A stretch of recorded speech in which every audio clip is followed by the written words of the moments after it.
A ideia de que existem algumas pessoas que têm um direito inerente genealógico a serem cidadãos, que são os portugueses brancos, que depois há pessoas que não podem nunca pertencer ou que por natureza não pertencem porque são de uma humanidade, de uma ontologia diferente, que seriam os indígenas, por assim dizer, africanos ou outros, e depois haveria um trânsito intermédio dos assimilados, que seriam as pessoas que conseguiriam fazer o trânsito do estatuto de indígena para o estatuto de cidadão, através de um conjunto de provas que teriam que demonstrar. E essas provas eram normalmente civilizacionais, culturais, linguísticas, religiosas, iam ao pormenor de definir o modo de vestir, o modo de comer e por aí fora. Que, curiosamente, são exatamente as coisas que depois se pediam. Agora mudou com esta mudança da lei, mudaram alguns aspectos, nomeadamente a língua, que é muito importante. Mas eram estas coisas que se pediam e se pedem culturalmente ainda, que as pessoas demonstrem para serem finalmente recebidas. Não as coisas que tenham a ver com o exercício da cidadania. Pagar impostos, trabalhar, votar, participar nas decisões, não é? As coisas não são pedidas, essas coisas são dadas como um extra se a pessoa finalmente for cidadão, mas não são as que são pedidas que ela faça. As que são pedidas são todas de tipo cultural. E isso é um enorme barbicacho que a gente tem, porque isto é um problema de mentalidades mesmo. Eu acho que, e eu falo aqui como não afrodescendente, como pessoa que reconhece o privilégio branco e que percebe o que é a organização racial da sociedade portuguesa, eu acho que tem que haver muito esforço do nosso lado. O nosso, entre aspas, os não afrodescendentes que querem outro tipo de país. Sei que as leis têm sido mudadas constantemente, o que é em si mesmo um pouco estranho. Porque normalmente, enfim, imaginar-se que um país define muito claramente a questão do direito de solo ou do direito de sangue como um princípio, baseado numa filosofia sobre quem é que considera ser incluível na sociedade ou não. Parece-me óbvio, no entanto, que se muda mais para o sangue, mais para o solo, consoante fluxos migratórios, consoante pressões políticas internas, mais ou menos nacionalistas, mais ou menos conservadoras, mas sobretudo a regulação dos fluxos migratórios. Eu creio que essa é a principal questão que leva à mudança desse tipo de leis. E isso em Portugal tem sido bastante evidente porque, como a própria economia portuguesa vive de puxa-arranca, não é? de pequenos impulsos e retrocessos, estamos sempre à espera da próxima crise, depois temos um crescimento, depois voltamos para trás. Isso corresponde também a fluxos migratórios, não é? E nós tivemos o grande fluxo de brasileiros, o inicial, depois o segundo mais tarde, depois agora um terceiro, não é? Tivemos o fluxo de cabo-verdianos ainda durante o fim da ditadura e depois logo a seguir e depois diminuiu, depois aumentou de novo. Quer dizer, parece haver uma gestão do Estado, não é? Desta política migratória feita a montante a partir da lei da própria nacionalidade. A principal questão para mim é outra, é uma questão cultural e política profunda, que é quem é que se considera português no sentido da cidadania, não é? E em Portugal há uma confusão muito grande, como em muitos países, todos os Estados-nação foram feitos dessa maneira, a confusão entre a cidadania, que em princípio é o usufruto e o exercício de direitos e deveres para uma comunidade política, a confusão disso com a pertença étnica / nacional, que é uma espécie de metáfora da família e da genealogia, não é? Somos todos uma grande família, a nação é uma grande família, na medida em que as pessoas descendem uma das outras até ao princípio dos tempos. É tudo completamente fantasiado, como nós sabemos, porque há muitas misturas pelo meio, as fronteiras são móveis em muitos territórios e isto não existiu sempre, não é?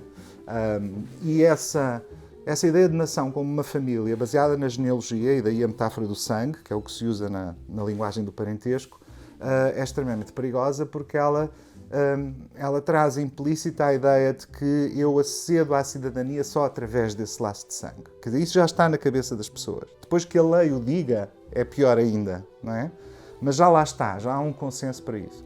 Não há um consenso social para a ideia de que quem aqui viva, trabalhe, pague impostos, é cidadão e, portanto, usufrui de direitos e deveres. Aí a coisa baralha-se completamente e as pessoas fazem juízos de valor sobre quem tem mais direito e quem tem menos direito.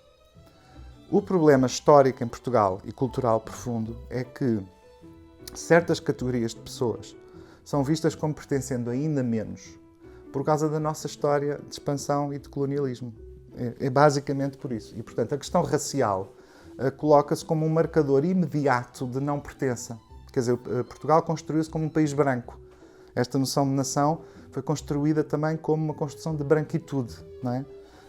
E o principal mecanismo para construir essa branquitude, ainda por cima num país que não era visto como da Europa do Norte, protestante, segundo critérios racistas, como muito branco, a maneira de construir a branquitude como um elemento da nacionalidade foi através do próprio colonialismo e antes ainda do colonialismo moderno, não é? Como uma instituição, século XIX, XX, antes ainda através do próprio comércio de pessoas escravas, não é? Que contribuiu muitíssimo para construir certas ideias racistas sobre a divisão da humanidade. E, portanto, muito da branquitude portuguesa foi construída na base da ideia de que uma coisa é Portugal aqui, na Europa, branco, outra coisa é as colónias que foram subalternas nossas, não é? Dominadas, conquistadas, civilizadas, cuidadas, enfim, consoante as versões, mas para todos os efeitos subsidiárias e subalternas, não é?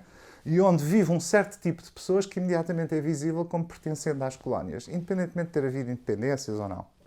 E isso continua a existir como um traço de suspeita sobre a não pertença verdadeira das pessoas, mesmo quando elas são cidadãs, até segundo os critérios da lei portuguesa, não é? Porque em Portugal é muito difícil para o homem ou para a mulher na rua imaginar um português negro, um afrodescendente. É muito difícil imaginar.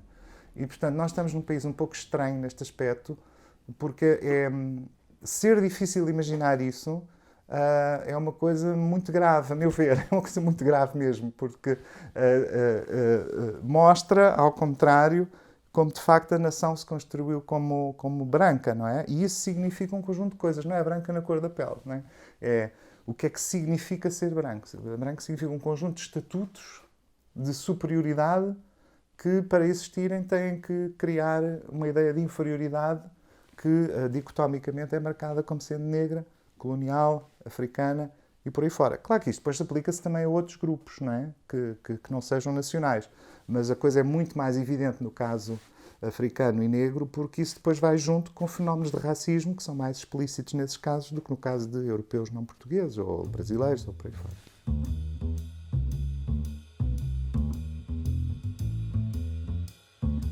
As Américas, em geral, têm, desde que foram as independências no século XVIII, no caso dos Estados Unidos e do Haiti, e no século XIX os outros todos, desde as suas independências que têm o direito de solo estrito. Na Europa é exatamente o contrário. E esta dicotomia é muito interessante, por um lado, porque essa figura do Estado-nação, isto é, de misturar a unidade política com a unidade étnica, é de facto uma invenção europeia, está na base de uma data de conflitos e de dramas, não é? Quer dizer, inclusive o nazismo. As Américas ultrapassaram isso no sentido em que levaram muito a sério os ideais da Revolução Francesa. Quer dizer, não é que eles fossem perfeitos, mas levaram-nos a sério, de uma forma que não foram levados a sério na Europa. Também com uma série, obviamente, de processos racistas, com escravatura, com mitologias sobre a unidade nacional misturada, que não é verdade, o caso do Brasil e outros, quer dizer, também com as suas mitologias nacionalistas, mas pelo menos com uma lei que põe as coisas em termos de direito de solo. Mas o sinal que o Estado dá é muito importante. Se está a prestar mais atenção a uma coisa ou se está a prestar mais a outra. No caso da Europa, há uma obsessão completa com a noção de integração, com a noção de assimilação, com as competências linguísticas, com a adequação religiosa, mesmo quando os Estados são laicos, com o comportamento cultural e por aí fora. E o que muitos de nós temos visto, e eu tenho escrito bastante sobre isso, é que as exigências que há em países como, e em Portugal isso é mais evidente ainda, as exigências que há com esta ideia de integração, de assimilação, de demonstrar competência cultural, de pertencer ou não pertencer, são tão parecidas com o que eu chamo de Constituição colonial, isto é, com a forma como se organizava as populações de forma diferenciada em termos de apartheid nas colónias, que isso assusta. Quer dizer, é demasiado parecido. E as mentalidades não são só as do homem e da mulher da rua, são as do deputado, do governante, do legislador, que participam exatamente do mesmo caldo de mentalidade. A razão profunda para isso é que a gente não fez, estou a adiantar se calhar, mas nós não fizemos uma coisa que foi, nós não fizemos, vamos chamar-lhe, para usar o exemplo sul-africano, embora a questão seja diferente, Nós não fizemos a verdade e reconciliação sobre a questão colonial. Não é? Fizemos o 25 de Abril foi em grande medida resultado dos movimentos de libertação em África e nem isso foi reconhecido como deve ser, não é? Fala-se sempre de nós descolonizámos ou demos a independência. Na realidade, parte do que aconteceu foi que os movimentos de libertação e a guerra colonial fizeram com que o regime caísse cá e a democracia pudesse ser reimplantada. Nem isso reconhecemos. Mas, no 25 de Abril, preocupámos-nos com dois tipos de coisas que eram urgentes, de facto. Quer dizer, não estou a diminuir a importância delas. Uma era a reconstrução completa do sistema político, quer dizer, passar de uma ditadura para uma democracia significa um esforço brutal de construção de leis, de constituição, de tudo, sem dúvida.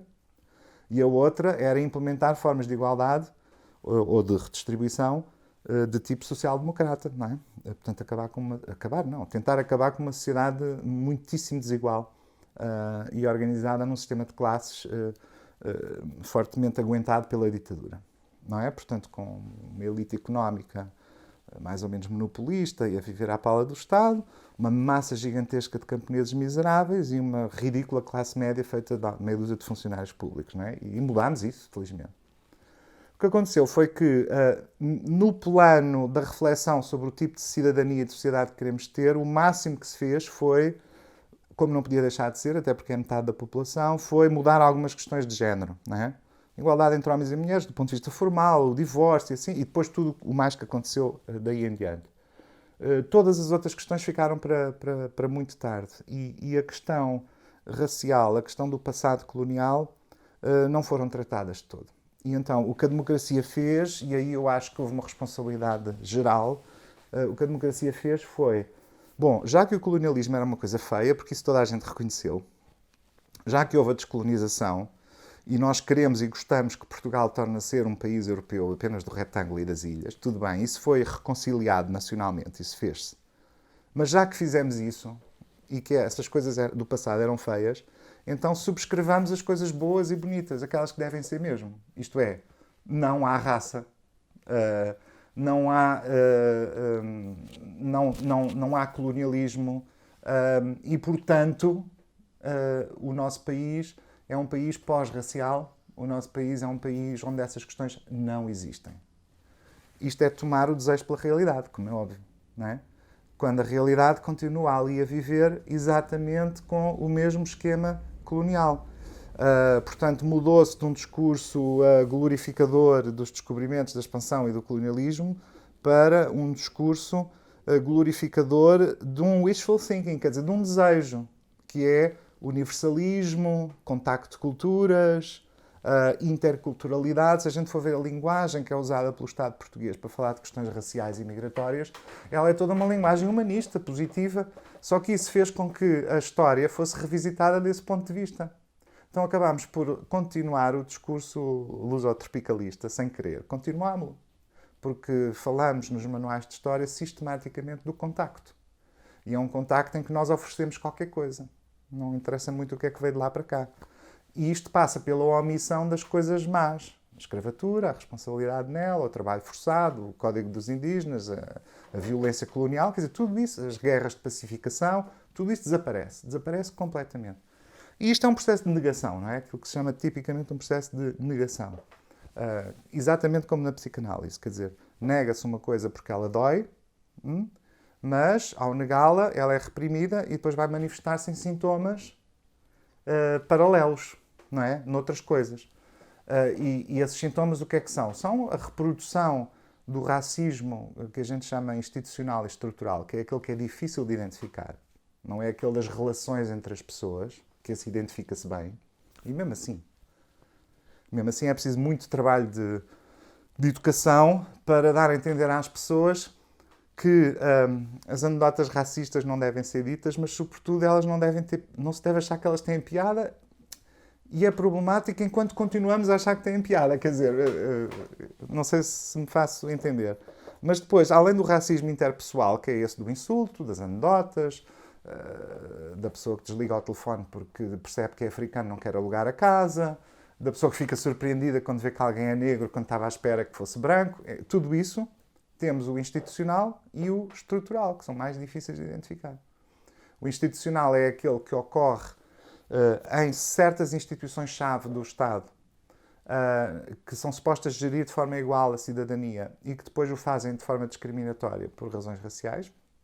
E os mais flagrantes são, evidentemente, a justiça, e temos já muito trabalho feito sobre a injustiça racializada em Portugal, e as polícias, não é? Mas também as escolas, nos manuais escolares e na educação, e na expectativa de que os alunos negros são piores e, portanto, há menos investimento neles e por aí fora, e também na saúde, porque as histórias que já estão a ser coligidas sobre, por exemplo, o tratamento nas maternidades é extremamente diferenciado consoante a raça das pessoas, porque há expectativas de maior e menor dor, que são esquemas tipicamente racistas, de naturalização sobre a origem das pessoas e por aí fora. E depois o estrutural, que ainda é o mais complexo de identificar e que é o que efetivamente reproduz o racismo, que é como é que eu tenho uma estrutura político-económica em que efetivamente garanto que as pessoas negras cumprem os piores trabalhos e assim reproduz o ciclo de pobreza e de exclusão e de revolta também. Como é que eu garanto que a geografia urbana é uma geografia apartheidizada, não é? Onde efetivamente aquilo que é definido genericamente como bairro social é construído num determinado local, mas a população que tem é sobretudo negra ou cigana, não é?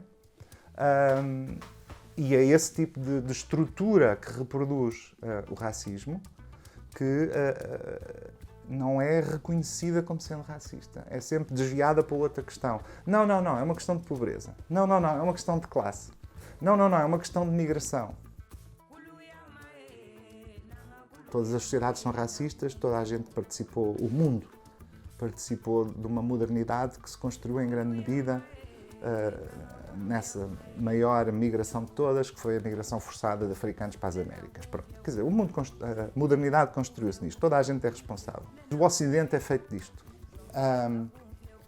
E há casos em que, por força dos movimentos sociais ou por maior liberalismo ou por outros processos históricos, de facto fez-se algum processo de verdade e reconciliação. Quer dizer, nos Estados Unidos, apesar de tudo, a discussão é gigante, sistemática, não é?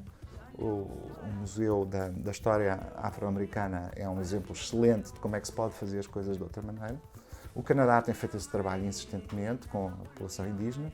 Até na Austrália, onde as coisas foram muito feias e são muito feias deste ponto de vista, tem havido política oficial no sentido da verdade e reconciliação. Isso vai acontecendo em alguns locais, lá está, quase todos settler societies, não é? Ou então onde a população negra tem um peso forte, como o caso do Brasil, mas na Europa isso é um trabalho que está largamente por fazer.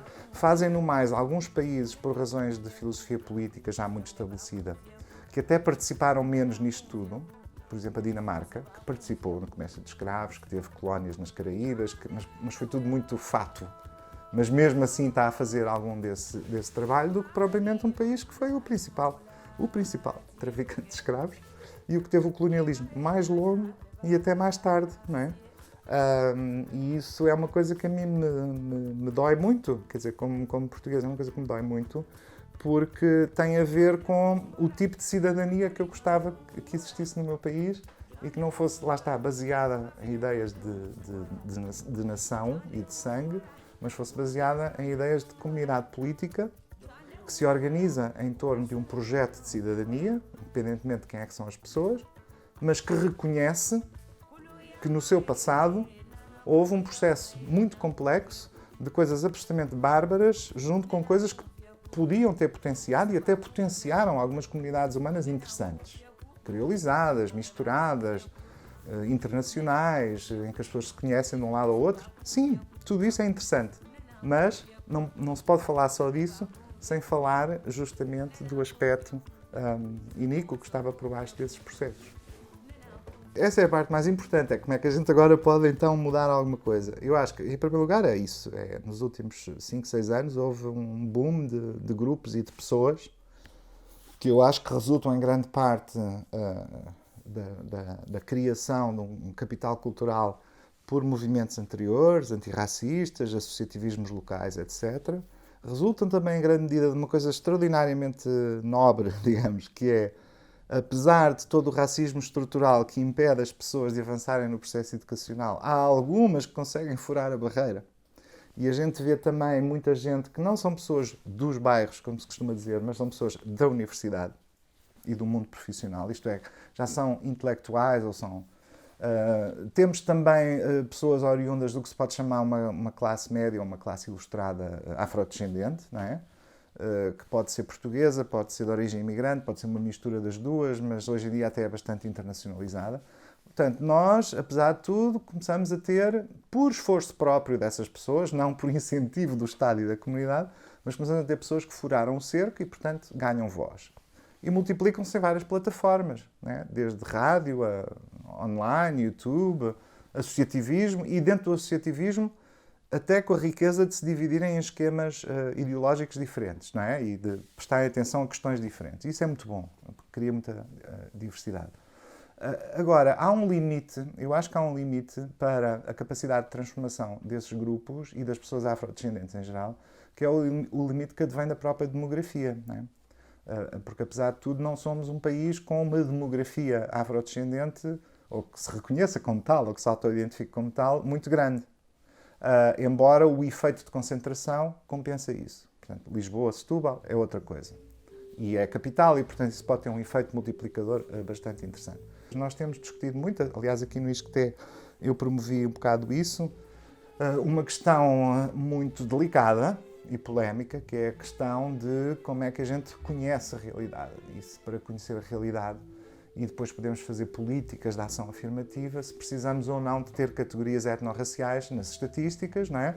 Para sabermos com o que é que lidamos. É uma velha, grande questão, mas efetivamente é uma questão sem a qual não pode haver políticas de ação afirmativa. E o que é a ação afirmativa? É efetivamente eu poder criar explicitamente de cima para baixo, do Estado para a cidadania, formas de incentivo e de cotas, se for preciso, para garantir maior representatividade e empoderamento dessas comunidades. É tão simples como isso. Qualquer antropólogo sabe que a raça não existe biologicamente, que é uma construção social. Mas sabemos que ela existe no sentido sociológico, isto é, tem efeito sobre a vida das pessoas. E, portanto, é sobre essa realidade factual, substantiva, que a gente tem que trabalhar e não sobre a questão intelectual, não é? E, portanto, temporariamente, na história, tem que haver a constituição de identidades afro para que elas possam ter presença como agentes e atores sociais públicos, não é? Para que possam receber políticas de ação afirmativa. Mas, a montante disso, a questão educativa é fundamental, quer dizer, e de facto o papel aí que os académicos, os historiadores, os cientistas sociais, o Ministério da Educação, as associações de professores disto e daquilo têm, é uma obrigação gigantesca de transformar a forma como o processo educativo é feito com as nossas crianças todas, não é? Quer dizer, para que ele seja mais inclusivo no falar sobre a nossa história, para que conte várias narrativas ao mesmo tempo. Não é preciso estar a mudar tudo. Basta contar várias narrativas ao mesmo tempo. Não há nada, eu costumo dizer, não percebo, quer dizer, eu percebo, porque o Estado-nação constrói-se com uma narrativa única que é transmitida a toda a gente. Mas, nos tempos contemporâneos, eu acho que temos a obrigação de dizer que não há problema nenhum em um manual escolar ou uma sala de aula apresentarem narrativas contraditórias. Não é dar a escolher o que é que os miúdos querem, mas é apresentar, ouçam, há o ponto de vista de quem fez isto, há o ponto de vista de quem sofreu isto, há o ponto de vista de quem fez aquilo. E isso é a história, não é? Que é feita de contradições. É evidente que isso dá mais autonomia às pessoas, afasta-as mais de uma ideia unívoca de identidade nacional e o Estado-nação não suporta isso, sobretudo em tempos em que o Estado já não tem autonomia verdadeira, já não tem soberania económica, militar, etc. E agarra-se ao reduto da identidade nacional. Portanto, também estamos num momento complicado da história europeia e mundial. Mas pensar a questão das categorias e das ações afirmativas e da mudança do sistema educativo, só isso já era fundamental. Junto com coisas que têm a ver com a legislação que seja punitiva. Não é? Punitiva do racismo, dos crimes de ódio, ou que faça o controle daquilo que já existe na lei, não é? Que efetivamente verifique que as polícias, os tribunais, os centros de saúde se comportam como deve ser. Mas essa é uma parte, digamos, do ramo do Estado que deve ser garantido.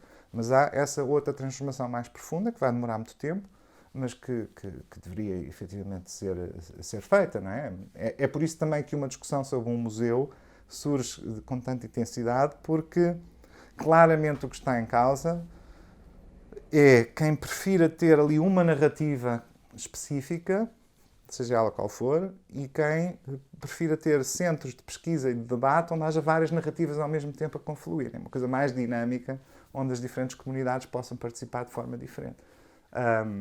E eu acho que é por aí. Nós temos que pensar claramente em ter políticas de ação afirmativa, que é uma coisa que não existe em Portugal. Pura e simplesmente não existe. Há muito trabalho a fazer. O que não há é investimento político nisso. Não há aquela clara vontade. Ou seja, nós nunca ouvimos até hoje, de 74 até hoje, seja da direita ou da esquerda, nunca ouvimos num programa político para umas eleições, numa investidura de um primeiro-ministro, num discurso na Assembleia, nunca ouvimos mais do que uma mera manifestação de condenação do racismo. Uma coisa genérica. Percebe o que eu quero dizer? Mas não desapareceu alguém a dizer: temos uma prioridade, uma das nossas prioridades políticas é fazer XYZ. Um dos problemas do nosso país é XYZ. Quer dizer, nós identificamos problemas como, sei lá, a desertificação do interior, o problema das florestas e dos fogos, ou a desigualdade salarial, ou não sei o que e tal, mas não identificamos o racismo estrutural como um problema e não identificamos a narrativa nacional como um problema. Não é?